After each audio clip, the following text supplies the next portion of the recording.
So hello everyone, welcome back to my channel Bankers Info. I hope you people are doing well.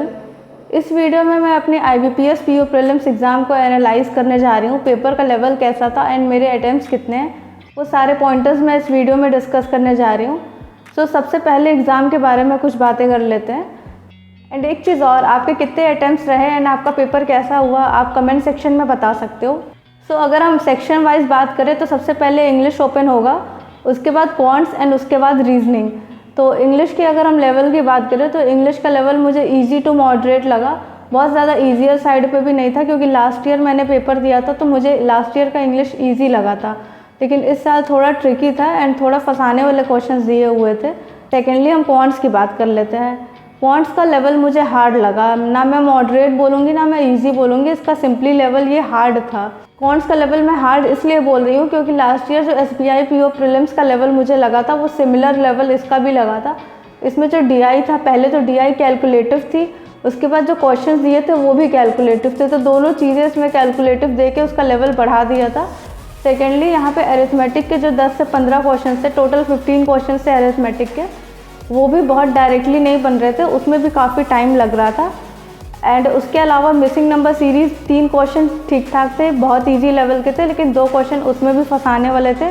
And lastly quadratic में easy level में था, quadratic में ज़्यादा कुछ फंसाने का नहीं दिया था, वो सिंपल लेवल था। अब इसके बाद हम रीजनिंग की बात कर लेते हैं। रीजनिंग में सिलेक्शन ऑफ क्वेश्चन बहुत इंपॉर्टेंट था, जैसे कि मैंने अपने लास्टली एक वीडियो में बोला भी था कि PO के पेपर में आपको क्वेश्चन सेलेक्ट करना बहुत ज़रूरी होता है। अगर आप गलत क्वेश्चन उठा लोगे सॉल्व करने के लिए तो आपका पेपर फंस जाएगा एंड आगे आप क्वेश्चन बना नहीं पाओगे एंड अटैम्प्ट्स भी आपके गिर जाएंगे। तो थोड़ा बहुत मेरे साथ ये रीजनिंग में हो रहा था। रीजनिंग में मैंने क्वेश्चन उठाया था जो कि मेरा हमेशा बन जाता है, लेकिन आज वो क्वेश्चन थोड़ा फंस गया था।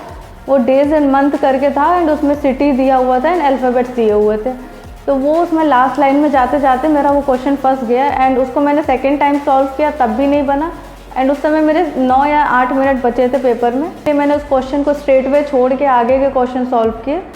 एंड अटैम्प्ट्स मेरे कितने रहे हैं वो मैंने पेपर के लास्ट में बताए हैं। सो क्या क्या क्वेश्चन आए थे पहले उसको डिस्कस कर लेते हैं। सो अभी हम सेक्शन वाइज क्वेश्चन कैसे आए थे एंड क्या लेवल था वो डिस्कस कर लेते हैं। सबसे पहले इंग्लिश का सेक्शन स्टार्ट हुआ है एंड उसमें RC के 8 से 9 क्वेश्चन थे।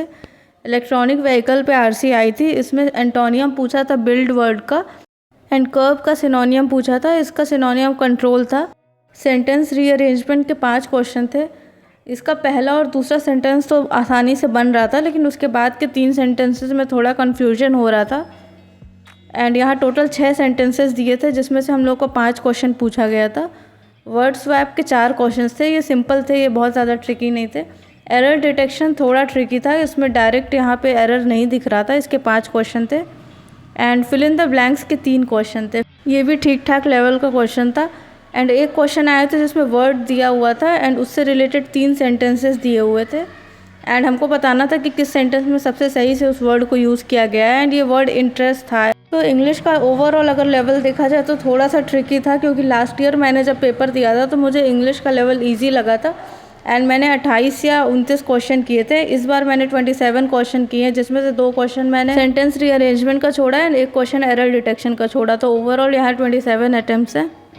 सो अभी रीजनिंग की बात कर लेते हैं। रीजनिंग में क्वेश्चन था मंथ एंड डेट वाला पजल का, इसमें अल्फ़ाबेट्स दिए थे एंड सिटी का कॉम्बिनेशन था एंड ये क्वेश्चन मेरा सेकंड लास्ट लाइन से फंस गया था। इसको मैंने दोबारा से ट्राई किया, ये फिर भी नहीं बना, तो इसको छोड़ के मैं आगे बढ़ गई थी एंड इसमें मेरा 3-4 मिनट अच्छा खासा वेस्ट हो गया। एंड स्क्वायर सीटिंग अरेंजमेंट में 5 क्वेश्चन थे, ये वाला ईजिली बन गया था। अनसर्टेन नंबर सीरीज़ भी एक बार में ही बन गया, इसमें 2 पॉसिबिलिटी बन रही थी, इसके 3 क्वेश्चन ही थे। एंड एक बॉक्स पजल था, इसके 5 क्वेश्चन थे, इसकी 3 पॉसिबिलिटी बन रही थी। फिर चाइनीज़ कोडिंग का एक क्वेश्चन आया था, सिलोगिज्म के 3 क्वेश्चन थे एंड इनइक्वालिटी के भी 3 क्वेश्चन थे। डायरेक्शन एंड डिस्टेंस के इधर 3 क्वेश्चन आए थे, ये थोड़ा सा लेंदी था एंड क्वेश्चन इसमें 3 ही दिए हुए थे। इसके बाद मीनिंगफुल वर्ड का एक क्वेश्चन था जिसमें एस्पायरिंग वर्ड था एंड इसके 1 से ज़्यादा मीनिंगफुल वर्ड बन रहे थे, लेकिन ये क्वेश्चन मैं मार्क नहीं कर पाई थी। जब तक मैं मार्क करने गई तब तक इसका टाइम ओवर हो गया था। इसके बाद एक क्वेश्चन था जिसमें नंबर्स को ऐड और सब्ट्रैक्ट करने थे, इसमें जो डिजिट्स दिए हुए थे उसमें इवन को शायद से ऐड करना था एंड ऑड को सब्ट्रैक्ट करना था, ऐसा कुछ था। इसका एक ही क्वेश्चन था वर्ड पेयर फॉर्मेशन का एक क्वेश्चन था एंड रैंक इन ऑर्डर के 3 क्वेश्चन थे। एंड इसमें जो थोड़े से इजी टॉपिक्स थे उसको लास्ट में रखा गया था, तो यहाँ पे आप लोग फंस सकते हो अगर आप स्टार्टिंग से करोगे एंड लेंदी वाले क्वेश्चन उठा लोगे तो वहाँ पे आपका पेपर थोड़ा बहुत फंस सकता है। एंड यहाँ मेरे ओवरऑल 24 अटैम्प्ट्स हुए। एक मेरा जो पज़ल था वो जो नहीं बना था उसका क्वेश्चन मेरा 5 रह गया, क्योंकि उसमें मेरे टाइम तो चले ही गए थे 4-5 मिनट।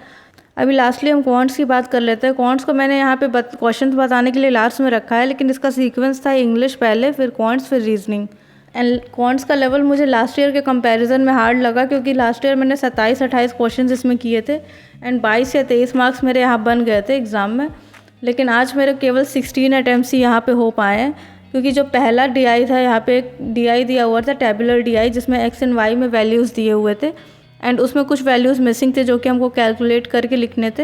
एंड वो केवल उतना ही नहीं सॉल्व करना था, उसके बाद जो उसमें क्वेश्चंस भी दिए थे वो भी बहुत लेंथी थे।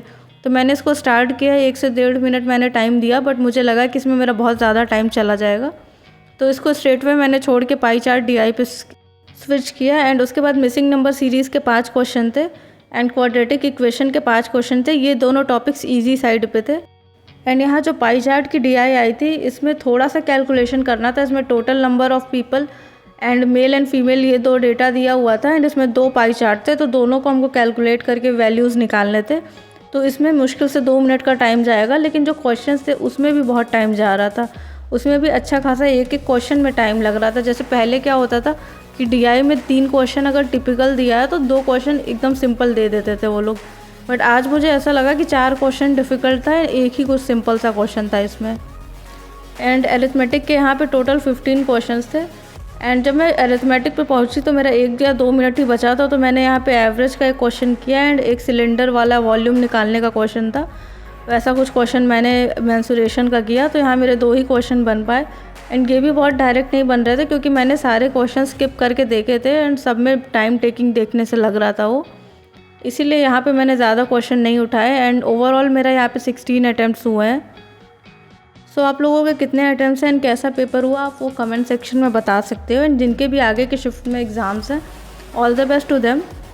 And yes, don't forget to like, share, subscribe to my channel bankers info.